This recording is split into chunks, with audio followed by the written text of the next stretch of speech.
Friendo, Steve here.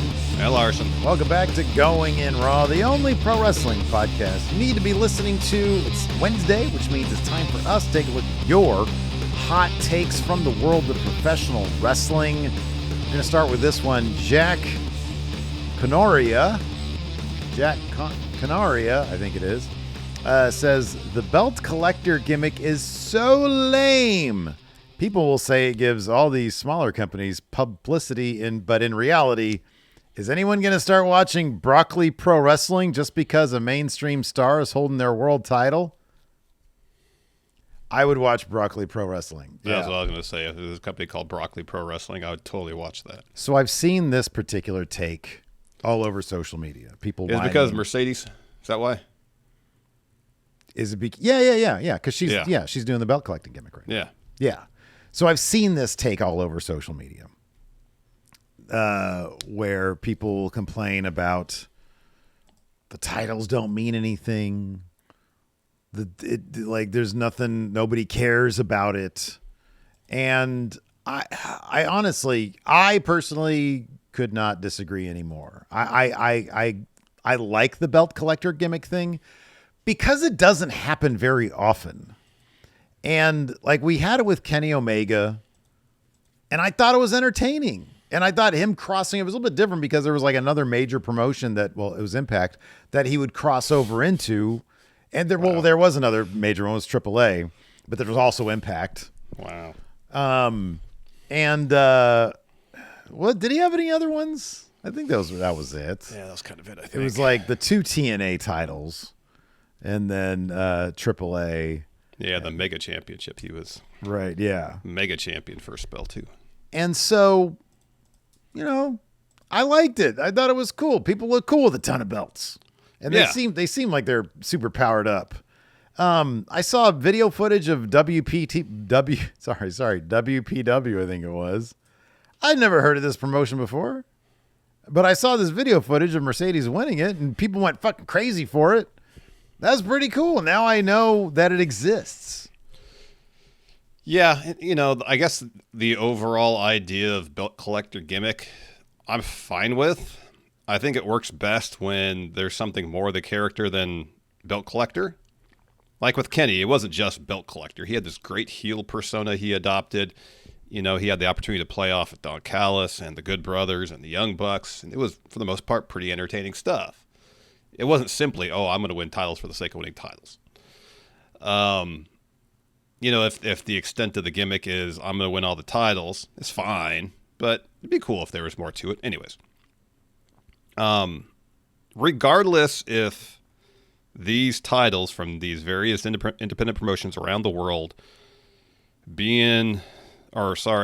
Mercedes winning them, having them on TV does much in the sense of having fans of AEW go and watch these promotions. If at nothing else, having Mercedes on the show defending and or winning the titles is great for the promotion at the moment. You're telling me these shows aren't selling out because Mercedes is on the card, or at least getting more fans to attend than maybe prior? No doubt they're selling out a lot of money for her. So you'd think that they would be selling out. Look, ostensibly it's like, these promotions don't know what they're doing is what you're saying, is what this hot take is saying, yes. Would be saying. These promotions don't know what they're doing. I mean, look, I don't know. Maybe some of these promotions are run by money marks who are just throwing money away, but that's not for me to say. No. And so I don't know. They're signing on to this. They're signing on for this. Who are you? Who is anybody to say, this isn't doing you any good? Broccoli Pro Wrestling. Let's see some metrics, some numbers. If you got some metrics and numbers that state this is a net negative for all these independent promotions to have their titles on Mercedes, let's see that data. If you don't have that data, it's hard to make a blanket statement about whether putting titles on Mercedes is good for these promotions or not. To generate, let's go from a broader perspective. All right, Sure. Let's leave that hot take because I think we debunked it.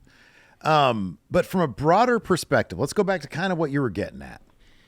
From a character perspective, from a story perspective, if there's one thing you really want in pro wrestling, it's to generate a character that the crowd wants to see, if you set something up, they want to see a payoff. That's what it's literally the name, pay. So people pay to go see this event culminate. Exactly. Mercedes, with all these titles of hers, people are going to want to know, how is this going to fall apart? You've noted a million times, whenever there's a Mercedes match, what do you always say? Once more. Go ahead. I know you know. Barely eking out win after win after win. Yeah, like early on her run, her wins were far more decisive.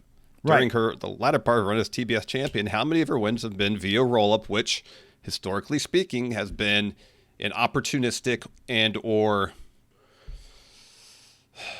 essentially either it's an opportunistic win or a means that you can escape a match with just getting the win, but it's not as decisive historically as making someone tap out or pitting them following a finisher or whatever. You survive the match, you don't dominate the match. Yeah. And with Mercedes, they have built this character who, number one, is a really good wrestler, who had the equity already thanks to her WWE stuff, where she came in hot and they were putting titles on her left and right. Like, at least, she was the first IWGP women's champion, I think. Wasn't she? Or was she the second one? Regardless, she ended up getting it. Didn't she? Am I wrong about that? She did. Okay. She all beat... right. I'll check on that, but yeah, I don't think she was the first. Okay, yeah, I think you're right about that. And so she came in huge, a big free agent, and so she started doing this belt collecting thing. It's historical. Anytime you can pose in a picture in the same manner as Ultimo Dragon in that famous picture of his. Yeah, go ahead. She beat Kairi Sane for the IWGP. That's right. Kairi was the first. Okay. Battle in the Valley. Okay. And so anytime you can generate something like that has some historical context that hasn't been done a lot, and it's rarely done on this level, then yeah, it's a memorable thing. This is going to be a thing at the very least on your outside WWE career that people are going to remember her for. And so everything in pro wrestling is just, hey, what's your thing? What's your gimmick? Well, in this case, these companies are lining up to get her to carry their titles. She benefits from it by having that thing, and the fans benefit by finding out and wanting to know and tuning in. How is this going to play out? How is this going to fall apart? Because this can't last forever. How is this going to work? And on top of that, she walks in this match against Chris Statlander. Theoretically, obviously we know that they're setting her up, to lose to Stat. But within the universe, within the story that they're telling, she's the favorite. She's beat Stat twice. She's got 12 titles now. And so you're building this person up so that when Statlander wins, Statlander's a bigger deal. Yep. So I don't know, I don't know how people can say, oh, this doesn't matter. It's fiction. None of it matters. Yeah. Besides what you invest in when it comes to the story, which is obviously a subjective thing. But people are signing up for this. I'm interested to see how it plays out. So, yeah, I 1,000% agree with you in that if there was simply, some, vacant character collecting titles, then not actually the character vacant, but that would be interesting, however. Right. That would be interesting, actually, because it'd have to be like a bunch of people getting injured or whatever. But yeah, if there was like not a character behind it, but goddamn, like, Mercedes is like one of the most well-established characters there is. Yeah. Yep. So. This next one from El Tom. El Thom. Of the Hill, people. That's an SNL reference there. Says, this week's Battle Royal highlighted, hot take. This week's Battle Royal highlighted WWE's number one problem. 5 out of the final 6 were over 40 years old, and half of the Battle Royal was filled with guys who never had a chance of winning. Where's all the young, up-and-coming talent? All right. So we've talked about how WWE's, not even recent history of trying to develop and build up new stars. And right now you could really point to Dominik Mysterio and Bron Breakker as two people. They're really investing. Stephanie Vaquer as well. So three people. They're really investing a lot of time and creative energy in terms of building them up to be potential faces of the company in the future. Yeah. But, I was thinking earlier today after we recorded the Raw recap, what could have been interesting, this is a bit of a sidebar, a tangent here, regarding the Battle Royal, that if Braun and Bronson hadn't been rude, or if Adam Pearce hadn't taken such offense to them being rude to him to open the show when they were still in the Battle Royal, if there might have been a more interesting way of getting them out of Battle Royal as opposed to them being rude to Adam Pearce. For example, we had this segment with Becky backstage with Heyman. That what if Becky found a couple people that were willing to take out Braun and Bronson from the Battle Royal to stymie any hopes they had of becoming the next World Heavyweight Champions. So therefore, they're involved immediately in a major story that could be interesting. Becky's already starting to get her revenge on her husband's behalf. Might have been more interesting. I don't know. I didn't think about it much beyond that. I mean, dude, earlier in the show, AJ Styles and Dragon Lee won the tag titles. What better way to motivate what seems inevitable, Division getting those tag titles, than by having those guys maybe be responsible for Braun and Bronson getting, eliminated from the Battle Royal. And then you get Division motivated then to take away from them what they were taking away. Yeah, I'm sad we didn't, now that you mention it, you're absolutely right. We didn't talk about, the actual nature of how they wrote them out of the Battle Royal was lame. Yeah, it was. I'm looking at the lineup right here, and like they have a loaded mid card. The mid and lower card is loaded. You got Rusev, you got Ivar, who's not really doing much of anything. Grayson Waller, Kofi, which they always undercook the New Day these days. Dom is going to have a wonderful career. In fact, we have a hot take about him in a second here. Finn, JD. As much as I'd love to see Finn be the future of the company, this isn't 2016 anymore. Nope. Akira Tozawa and Otis are comedy guys. Americano's a comedy guy. Sheamus is probably in his late 60s. You got Dragon Lee and AJ, Bronson Braun, LA Knight. I know I'd like to think the guy is in his early 20s, but clearly he's around Sheamus's age. And then you got Jay, Jimmy, and Penta. And it's like, there isn't like a core of like young talent that you could see being there. I'd love to think, dude, that a year from now, if they did something similar, this graphic will look a lot different. You'll have Oba, you'll have Trick, you'll have maybe at some point, I know it's a different brand, but and I know if Carmelo was on Raw, he would have been in this Battle Royal. He would have been like the first eliminated. But Javon, again, if he's going to be on main roster, it seems like he's going to be on SmackDown. That's where he's been already. But they need a core of dudes to join the three names that we have here. They need that. Yeah. So. And the situation is maybe even worse over on SmackDown. Yeah. Where you have a main event scene that's been fairly stagnant for a while. And they have not done a good job of building up Carmelo. Maybe they're starting that now with his feud with The Miz. But he's been, on main roster for 2 years? Year and a half? Whatever it's been? Probably a year and a half. And most of that time, he wasn't doing much of anything. Yeah, I know.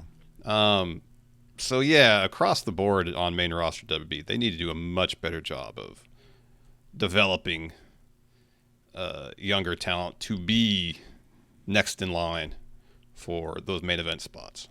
Absolutely. Yeah. And it can't just be Braun and Dom. You got to have more names. You got to have that core, 6-8 people. You got to have a variety of people. I mean, that's the one thing that I like about Obafemi, Trick Williams, and Javon Evans is that they're wildly different personalities. They're very different characters. And so I think that injection will add a lot. once they come up, if utilized properly. Same can be said for Carmelo. He's a very different, character, even though they're drawing parallels between Trick and Carmelo now on NXT, obviously. Yeah. But even to see how their history plays out if they're on the same brand once Trick is brought up. But they need to. I mean, I don't know, man. Maybe the plan is, hey, let's woo some of those AEW kids over here. But I don't know, man. The AEW guys, they seem diehard AEW. They do, and then like the people, for example, I know Ethan Page is treated pretty well in NXT. Ricky Saints obviously is NXT champion, but it's not like from a creative standpoint, NXT is doing anything with them that I'm thinking, oh my gosh, I can't wait to see him on the main roster. I agree. Yeah, I know. Yeah. So it's they're obviously in better positions in terms of where they were comparably to AEW, but from a creative standpoint, are they doing anything terribly interesting? No. Well, be careful, man. Be careful. Bad-mouthing NXT. You know how that goes. Anyways, we have a sponsor for the show this week, Larson, so let's go ahead and talk about them. Let's do it. This episode of Going in Raw is sponsored by Cash App, Steve. There's some things in life, you can call them pet peeves if you want to, that I just can't stand. For example, stinky cheeses. Oh, I love all cheeses. Oh, no, stinky cheeses, no good. Olives. Love olives. No, olives, no good. Yeah. Especially no good overdraft fees. Oh, yeah. Those are awful. Awful. I can remember back when I was working my very first job, and I got hit with some outrageous overdraft fees that basically ate up an entire day's worth of work. It was awful. That sounds horrible. While I enjoy myself some stinky cheeses and olives, Larson, sometimes together, we can definitely agree on overdraft charges. They do stink. Thankfully, Cash App does more than you think when it comes to having your back and making sure your money stays your money. If you direct deposit at least $300 in paychecks each month and use the Cash App card for purchases, you can unlock up to $200 in free overdraft coverage. If you overdraft unexpectedly, there are no hidden fees. Manage your money on your terms and take advantage of free overdraft coverage up to $200 on Cash App today. For a limited time only, new Cash App customers can earn $10 if they use code CASHAPP10 in their profile at sign up and send $5 to a friend within 14 days. Terms apply. Cash App is a financial services platform, not a bank. Banking services provided by Cash App's bank partners. Prepaid debit cards issued by Sutton Bank, member FDIC. Overdraft coverage provided by Cash App, a Block Inc. brand. Visit cash.app/legal/podcast for full disclosures. All right, let's move on to our next hot take here. This one is from Chester Luhrmann. Great name. Sounds like an old Hollywood director. Yeah. Says, Dom Mysterio will end up having the more respected career than Bron Breakker. You know, the one advantage at this juncture that Dom has, the primary advantage Dom has at this juncture over Braun, and I don't necessarily see that changing anytime soon, is character. Dom's got a more interesting character, and he knows his character inside and out and performs it very well. Braun is still just kind of dude who barks. I know there's more to him than that, but there's not a ton more yet. And if there's more to him than the guy that barks, I just said there was more to him than. But no, I think there's more than you're getting at here. But I don't think there's as much to Braun's character as there is to Dom's character. I don't think it's even that close. I think the upside. I agree with that. I think the upside for Braun is kind of everything. Let's be honest, man. Dom has had like a 20-year head start on Bron Breakker. This guy established his character back in 2005 or whenever they did the SummerSlam thing. Yeah. And he's been on a tear over the past couple of years, obviously. He's a wildly... you know what? I think at the end of the day, it's going to be this. And I really do think that this is Bron Breakker's ceiling. I think his ceiling is Batista. I think you can look at his uncle, but it's not that. I think that he has proven that. And obviously, you know, it's baked in. It's dependent on stories. But I think that from the small amount, or not even small amount, but from the amount of performance we've seen from him, he's got so much more depth and dimension that his uncle does. I mean, certainly his dad, but you know, when I think of Steiner, I think of Big Papa Pump, you know? Yeah. And I think he's got so much more to offer.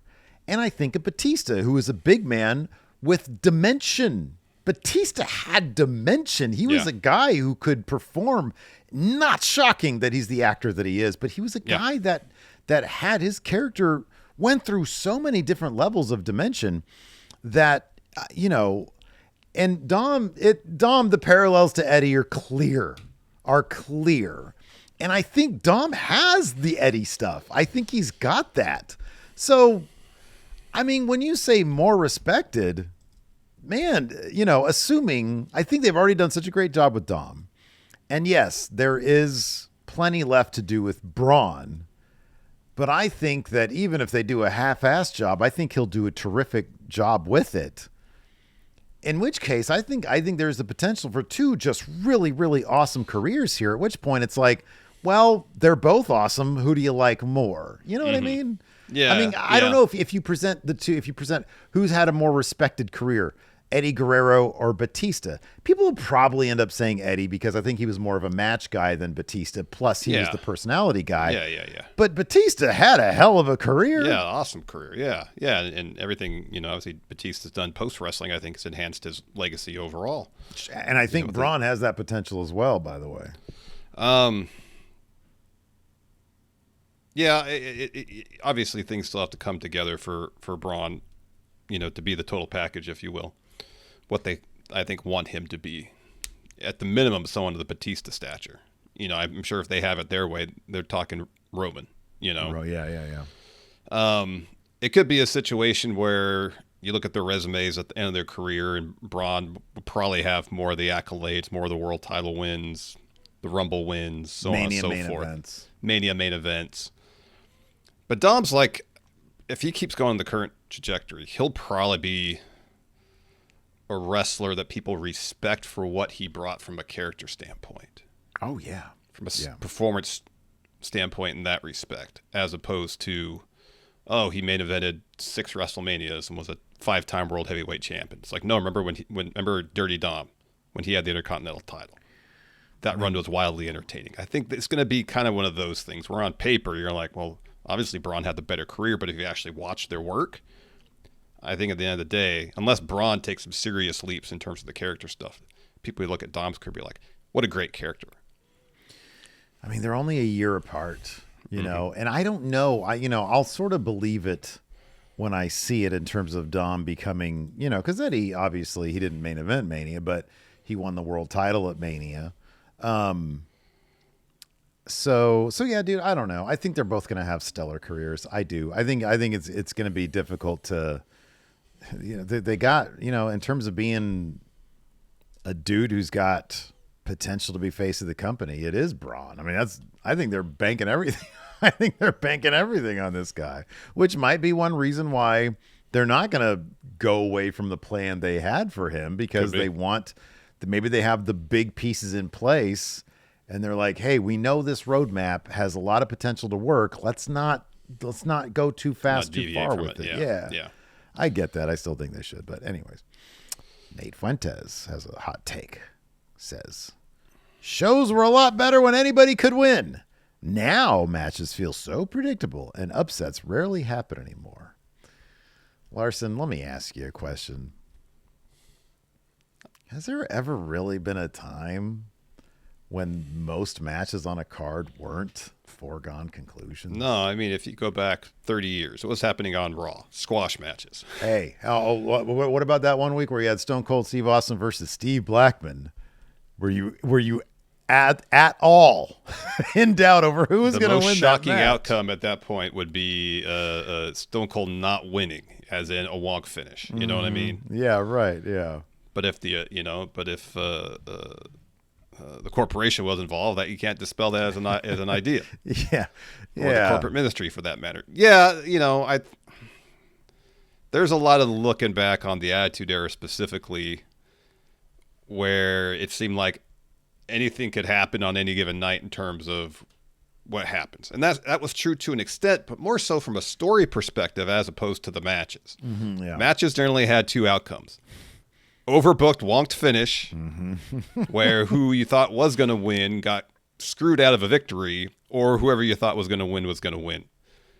That was probably like 90% of the matches. And if you go back even further, it gets so much worse. Yeah. Watch those first batch of Raw episodes. Squash match. Just like job, like just the most jobbers. Yeah. So, dude, I don't know that there's been a time when anybody, I don't know who's going to win this match. Maybe in the like mid card or something when it was a couple people nobody gave a shit about. Maybe. I don't know. Bottom line is, the only way you build up, your characters is, the ones you want the crowds to react to, the ones that you see things in, you have them win matches. And a lot of them. And at a certain point, it's like, yeah, I can see why the company gets behind this guy because he's really good. So he's probably going to win. So, yeah. And if you're in the middle of building up somebody and they suffer an upset loss, you run the risk of them being set back because of that upset loss, unless there's a grander story being told. Yeah. So, yeah. Next up, hot take from TK Youngboy. Says, this era of Raw has better consistently good shows from top to bottom of the card than any previous eras of Raw. Oh, boy, oh boy. Man, I know there's a lot of people who really love like sort of the Ruthless Aggression era stuff, but I know there was a period of time, like, and I've heard that, like, and I remember I was watching at the time, but I don't remember fucking 2 days ago, let alone 12 years ago or 22 years ago. But I've heard like, 2003 had a really good run of Raws, and I'm sure they were. I will say I really do appreciate the 2.5 hour episodes of Raw. Like since the Netflix era started, like in the beginning of this year, generally speaking, Raw has been my preferred programming on a consistent basis. SmackDown consistently will surprise me if they bust out a fun episode. Lately, it's been a little bit better. Yeah. But yeah, I mean, certainly it's better than the guest host era. It's better than 2019. Definitely better than 2020. The PG era, I mean, kind of the same as the guest host era. It's like, yeah. Especially once they went like 3 hours, whatever you want to call that, PG reality, whatever. Once it went 3 hours, it was like, why are you doing this? It was too much. Why are you doing this? And then, I think you probably have to go back to the Attitude Era for like must-see TV. We can look back on it now and be like, boy, a lot of the shit really didn't work. But back then, dude, come on, man. We would be gathering on Monday nights. The energy of the show is something that no wrestling program has been able to replicate. That is the urgency and the energy of the show. Yeah. Now, I guess I would agree with this in that Raw is consistently good, but maybe that comes at the expense of the highs and lows. Sure, yeah. You know what I mean? Everything's very competent. Everything, for the most part, is very logical. The characters all know who they are. Yeah, we don't get the dog shit segments, but very rarely, maybe once or twice a year, do we get those segments on Raw. We're like, holy shit, I can't believe that happened.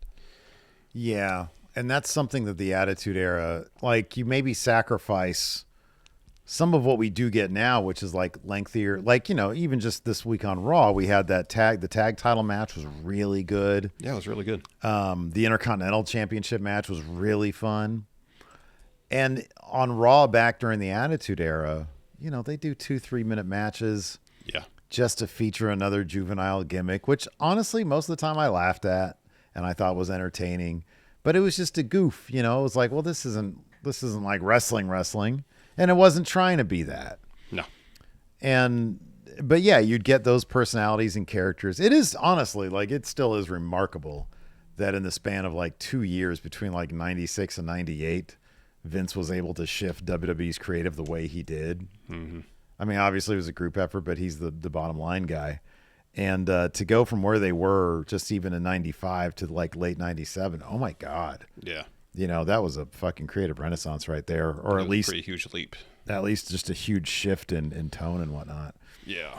So, but yeah, I think that this era of Raw, I think the Netflix era of Raw, if you go back and actually look at like other eras of Raw, it's like, yeah, it stacks up pretty well, consistently. But I feel your point in terms of like the, oh my God stuff. Yeah. Cade Brown with the hot take says heel Jey versus face / anti-hero Roman has potential to bring back the faith and creative created by the Bloodline saga. Cade continues, I love the idea of Roman trying to pull Jey back from going too far, but Jey can't get over how hypocritical that is coming from the guy who taught him how to be this version of himself. That's kind of the hope of this, that this is where the story is going. Okay, let me ask you this. Would Jey need his own bloodline for this really to play out in the most fulfilling way? I mean, if you want the utmost creative symmetry, then absolutely. I would think so, right? And he would want to challenge Roman for the Ulafala. By that point, when he has his own bloodline, maybe he's had another title reign, maybe he has a title at that point. It's title versus Ulafala at that point. Yeah. You know, at this point, he has Roman's respect. In Roman's eyes, they are more or less equals at this juncture. But now he's given Jey ideas of grandeur. And Jey, maybe at a certain point, is like, oh, I've eclipsed Roman. Yeah, at what point does Jey say, I am the tribal chief now. I am the tribal chief. Mine is superior. Who would be in his bloodline?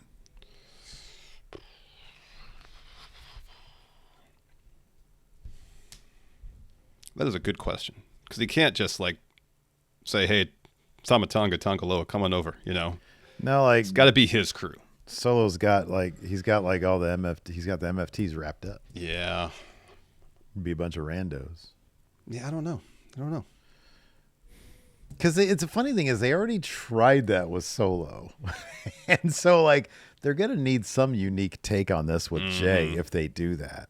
Mm-hmm. So I don't have an answer. I was hoping you'd throw it like, well, he'd have the 3 Americanos. LA Knight. Yeah, LA Knight. Ethan Page. Definitely not Ethan Page. Ethan Page for sure. Jey just takes over the Secret Service.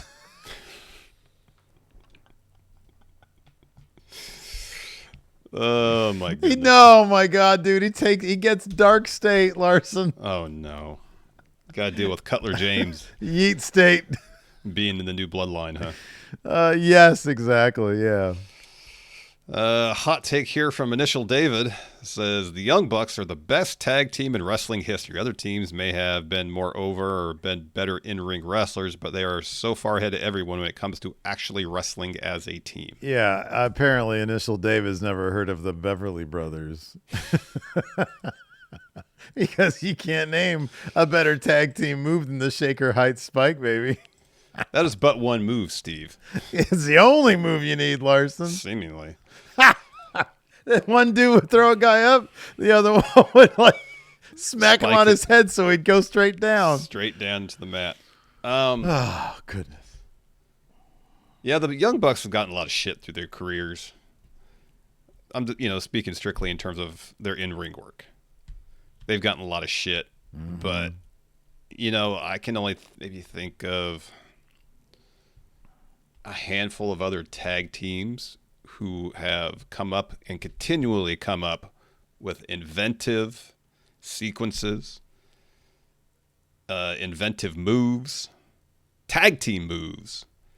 If we're talking in those terms, which I think is kind of the point of this question. Actually, the Young Bucks have to be up there. I mean, how many? They have like 5 different moves, I think, that could be their finisher, and they're all unique to them.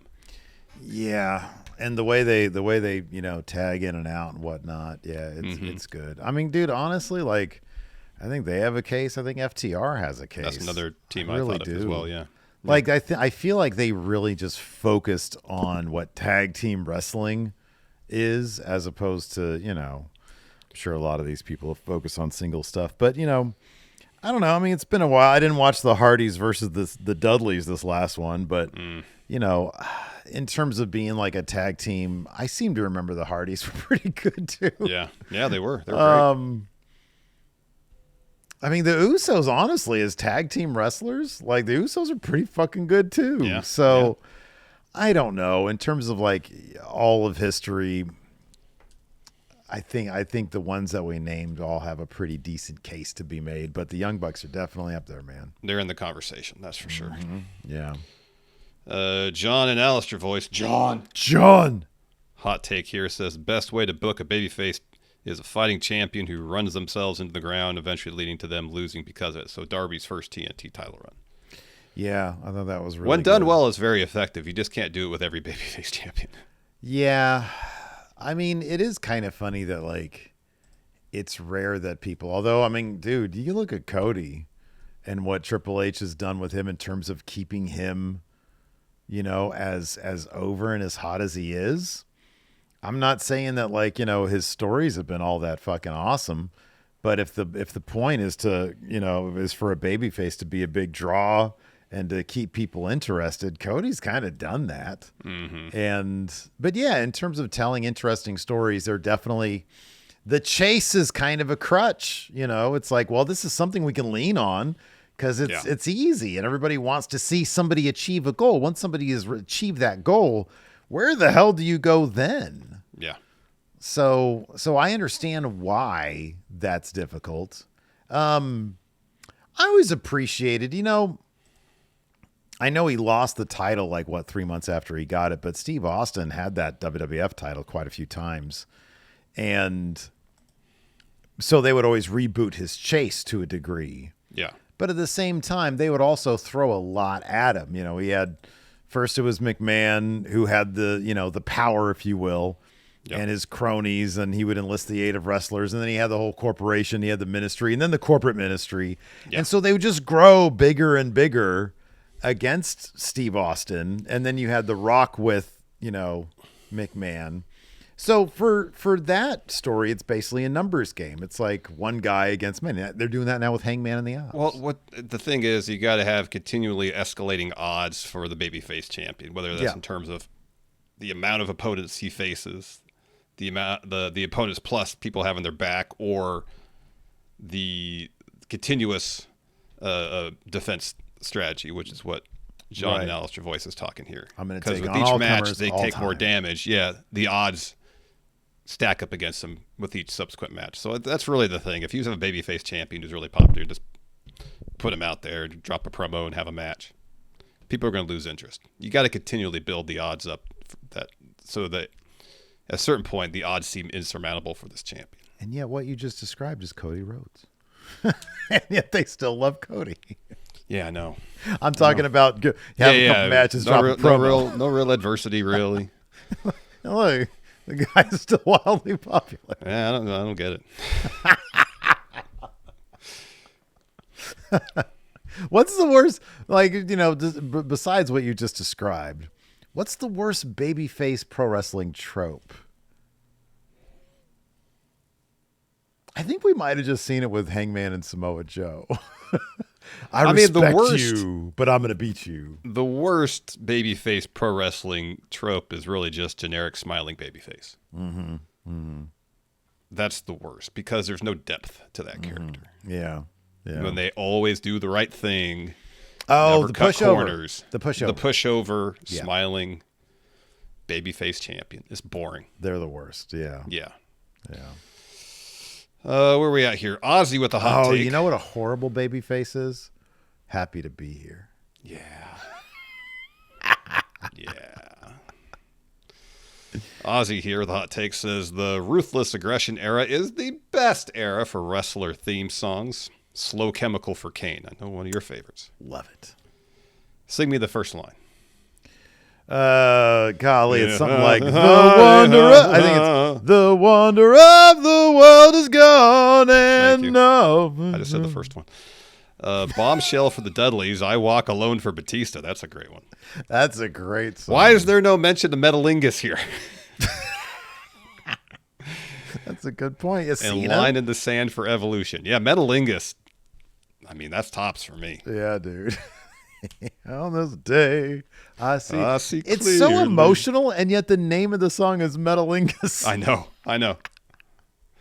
The end of the chorus is a chance to feel alive. Feel alive. Oh, it's not the love. I thought it was the love. Oh, I thought it was to feel. I mean, you're probably right. Maybe it is. I don't know. But anyway, the song's called Metalingus. It kind of is a weird juxtaposition there. It's a disconnect.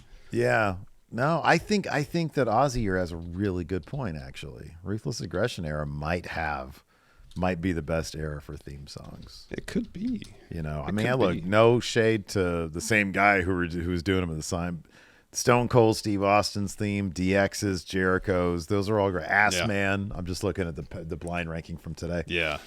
Those are all terrific, even if you want to move over to the Wolfpack and NWO theme for, over in WCW. Yeah, WCW, yeah.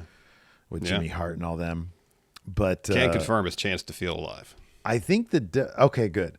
I think the difference is, right? The Attitude Era had wrestling theme songs. The Ruthless Aggression Era had songs. Songs they used as themes. Actual songs. Something we need to get back to. I agree 1,000%. Yeah. Because when the pairing is right, oh boy, it doesn't get much better. It doesn't. No. It doesn't Chance get to much better. feel the love. GameCube G4 says, despite what people think, those other guys are very important to the wrestling business. Those other guys. So if you set aside the star rankings, even set aside the kind of mixed track record for breaking news, if for no other reason, the Wrestling Observer has value to the world of pro wrestling because Dave Meltzer knows a lot about wrestling history. He is it's like him, Cornette, probably, I don't know. Who am I missing? Apter, maybe? I don't know. Yeah. That are like encyclopedias of pro wrestling. Yeah. Yeah. And the knowledge they all contain in terms of relaying the history of this business to us, the fans, is extremely valuable. If you just take that and nothing else, Dave Meltzer is a valuable asset to the world of pro wrestling. If you go back and you read any Observer newsletter, speaking on any event in pro wrestling that has any significance, whether it's WWF buying WCW, if you go back and you read the issue where he talks about that, he drops so many historical context nuggets that are fucking fascinating. And he'll just drop them in there, And it's like, wait, what? Really? Holy shit. Okay, I didn't know that. Anytime anybody in the wrestling business passes away, you're going to get a lengthy obituary for that person in the newsletter. With asides that are just like, really? I didn't fucking know that, Yeah. No, I agree 1,000%. And dude, I'm sorry, but like the fact that those other guys can drop, I'm going to bring the star ratings into this. These are a vehicle for people who want to engage. And I understand a lot of people take this too far, but to have that level of engagement with professional wrestling where people will take one person's opinion and debate it endlessly, I think is wonderful for the industry. It's like, there's tribalism and people talking shit about it, whatever. That's going to happen anywhere, anytime, any place. But the fact is, the more conversation there is around it, around the craft, around the art of professional wrestling, I think the better we all are. So yeah, I think those other guys are terrific for the business. Mm-hmm. Mm-hmm. Hot take here from Exquisite Corpse. Exquisite Corpse. Says, fans who buy their own wrestling belts look ridiculous. No one buys an Olympic medal or an NBA championship trophy as a belt. A belt is only a belt if you want it in the ring. Steve, you care to address this? Never won. I mean, I won that for predictions, but we don't do predictions in a ring. No. I bought that one for quite a hefty price. Yeah. And that one, well, you guys can't even see that one. I got another one back there. I mean, what's wrong with appreciating a championship belt as a piece of art? Yeah. What's wrong with that? I don't think there's anything wrong with it. Who says that, look, I don't think anybody, I've never claimed to have bested anybody in a contest for this or that or any of the other ones I have. I just appreciate them as pieces of art. Yeah. Yeah. The only thing I don't like about owning pro wrestling titles, I don't buy them just because they're expensive. I don't have the money to spend on them. Is that like going to a wrestling show and carrying one? I would not want to do because they're heavy. Yeah. And I'll be walking around and someone tries to grab it off your shoulder or something like that. I don't want to deal with that. Because then you would have to win it back. You would have to win it back. Impromptu match in the concourse. Now, given the unique position we're in, if we went to a wrestling show and I happened to say, hey, I'm going to bring the Going in Raw title and we're going to go to do a meet and greet so you can have your picture with it because we appreciate our audience very much, then I would consider that. I'm not probably with this Big Red is falling apart. So that's probably not going to happen. Yeah. But, I made a big stink about the CM Punk title over a WrestleJuice. So it's like, hey, or if we had like another Going in Raw title or a WrestleJuice title or something like that, I would consider it because it's like, hey, I'm going to be at this place. It's a communal thing. If you want to do a picture with it, you can feel free because it's fun. 1,000%. But just as like a regular dude, I would not slam anybody for doing it because, you look at the Perth crowd. 40% of those people, 30% of those people wearing John Cena shirts. A lot of them were wearing the John Cena belt. And it's like, hey, a lot of people take that opportunity. They view it the same way to a degree as like a Comic-Con. Bama's bestie was at Raw this week, and some people might have seen her. She was the one wearing the Nikki Cross getup in the front row, like on the corner. And she was captured. They went to close up on her at one point. And because she views it as kind of a cosplay event, like when I take Bama to the SatCon here in town, she always like, oh, let's dress up. Let's do some cosplay. So cool. I took the whatever John Cena title I had. I forget which title I took at the time, but I took one of the titles I have. It's the big gold World belt. Heavyweight Championship. The big gold belt. Yeah. Yeah. And it sucked. It's very that heavy. thing's heavy. It's very But heavy. it was for the costume, Yeah. But yeah, so personally, I don't like to do that. But it's an event, it's a party, it's fun, it's cosplay, that's what it is. Yeah. Yeah. Throwing shade at me. Yeah, I felt like that one was directed right to you. Well, that's why I put it in the notes because I thought you'd have a good time with it. Last one here, we get our grunge hot take from Steven the Dude. About damn time, by the way. I feel like it's been a couple weeks. It's been longer than that. It's been a while.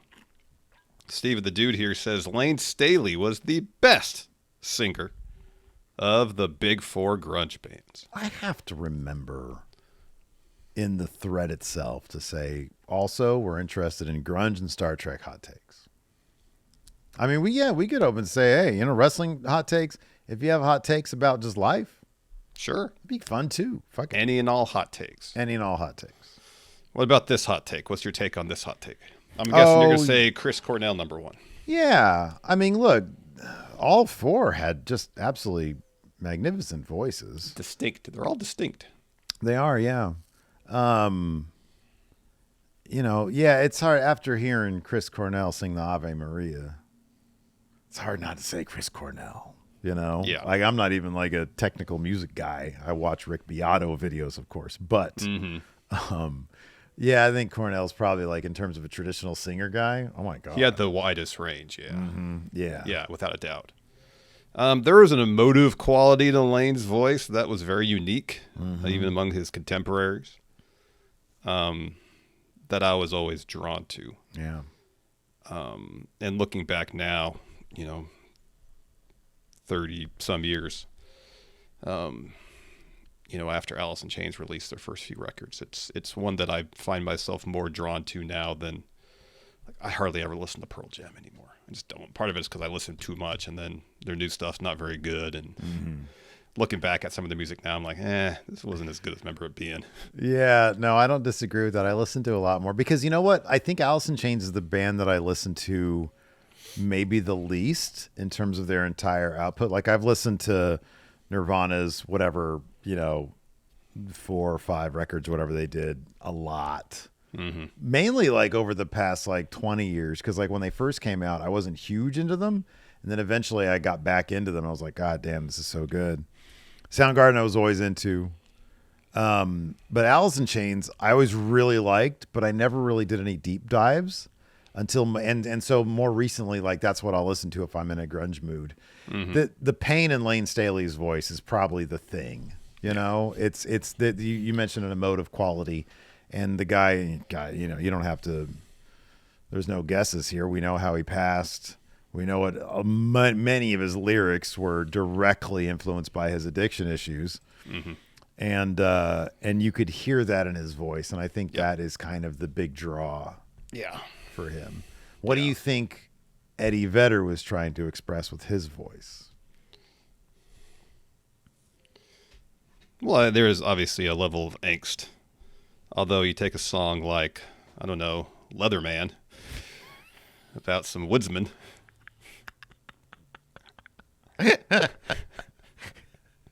What do you think he was trying to say in Dirty Frank? It sounds like he wanted somebody to eat Mike McCready. Wait a second. Hold on. Are we? Is it possible there's a whole Eddie Vedder shared universe with his lyrics that were Maybe there's Leatherman, Dirty Frank. Right. Old lady at a cash register at some store on the side of the road. Oh yeah, elderly lady behind the cash register in a small town. Gosh, Jeremy, the brain of JFK somehow.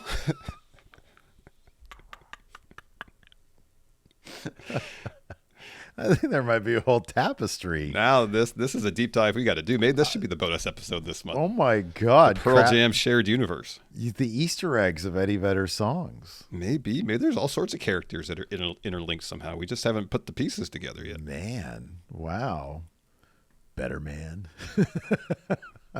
Well, that one seems pretty. Daughter. Just trying to think of the ones that